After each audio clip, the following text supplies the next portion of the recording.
সংসারের ঘানি টানতে টানতে জীবনটা গেল। সারাদিন শুধু খেটে খেটে মরছি। থাক পড়া।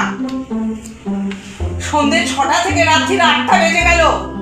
বাড়িতে কি এমন কেউ নেই যে শাশুড়িকে 1 কাপ চা দেয়?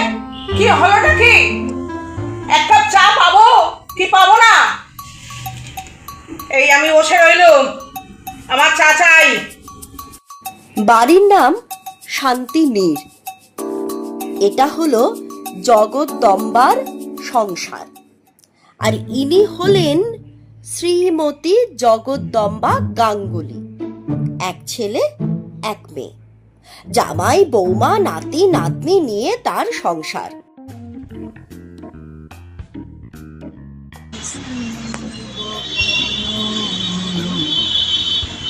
আরে এসো এসো, বসো। ভালো আছো দিদি?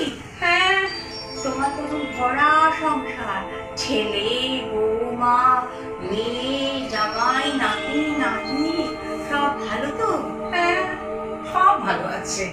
এইরকম ভাবে বলছো কেন গো? সব ঠিকঠাক তো? আর বলো না দিদি, এ আমার কপাল। কি হলো গো? মেয়ে জামাই ছেলে বৌমা সব তো ঠিকই আছে, তোমার তো ভরা সংসার। না না, মেয়ে জামাই আমার খুব ভালো আছে। জামাই তো আমার যত্ন গো, ভীষণ ভালো ছেলে। আমার মেয়েকে যা যত্ন করে না, মুখের কথাটি ফুরোতে দেয় না। যা চায় তাই এনে দেয়।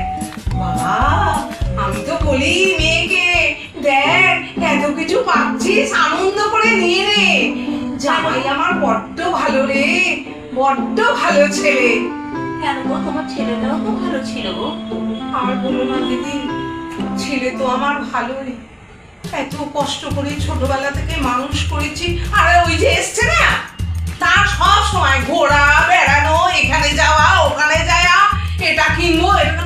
ওই বাচ্চা ছেলে কত ঘাড়ে নেবে বলো? আমি তো কোনো দায়িত্ব দিই না বলো দিদি, কিন্তু ওর সব চাই, সব চাই। কেমন আছো তো কাকিমা? হ্যাঁ, তোমরা সব ভালো তো? এই নাও একটু শরবত খেয়ে নাও। শরবত? হ্যাঁ, আসলে অনেকটা রাত্রি হয়ে গেছে তো, এই সময় তার উপরে আবার গরম, সেই কারণে আর চাটা। হ্যাঁ ঠিক, পরের সঙ্গে একটু ঘুরপাক খেয়ে এলে চা করার টাইম নেই, তাই জন্য শাশুড়িকে ঠান্ডা শরবতটাই খাওয়াও। না, দেখেছেন দিদি? আমাদের জগদ্দম্বা কাকিমাকে আপনাদের কেমন লাগলো জানাতে ভুলবেন না কিন্তু। পরবর্তী পর্বে আবার দেখা হবে।